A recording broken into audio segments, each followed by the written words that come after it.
moment d'évoquer leurs souvenirs, Lili et ses amis sont partagés entre plusieurs sentiments. Pour eux, 1994, ce fut une victoire à l'époque qui n'a pu effacer pourtant la souffrance endurée auparavant pendant l'apartheid.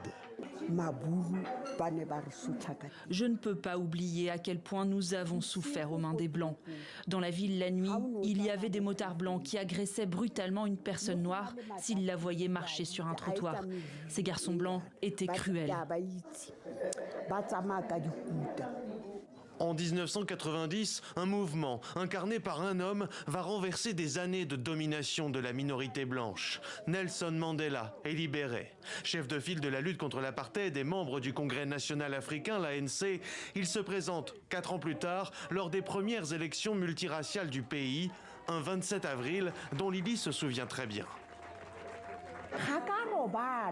Je n'ai pas dormi de la nuit. J'étais excitée parce que nous allions voter. Quand je suis arrivée au bureau de vote, il y avait beaucoup de monde, de longues files d'attente. Tout le monde était excité. Ce moment a marqué toute une génération remplie d'espoir. Mais depuis, malgré les avancées et les changements majeurs pour la nation arc-en-ciel, de nombreux Sud-Africains estiment que les promesses n'ont pas été tenues. Le pays est l'un des plus inégalitaires au monde et le parti de Mandela, l'ANC, longtemps populaire et encore au pouvoir, a perdu les faveurs des électeurs, empêtrés dans les scandales de corruption. Même dans l'école où j'ai voté, il y a eu vraiment beaucoup de changements. Je suis donc heureuse, même si mon cœur souffre de tout ce qu'il se passe ces derniers temps.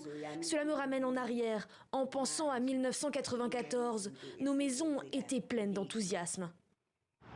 Un enthousiasme qui sera questionné le 29 mai prochain pour les élections générales. Elles permettront de choisir un nouveau Parlement qui élira ensuite un nouveau président.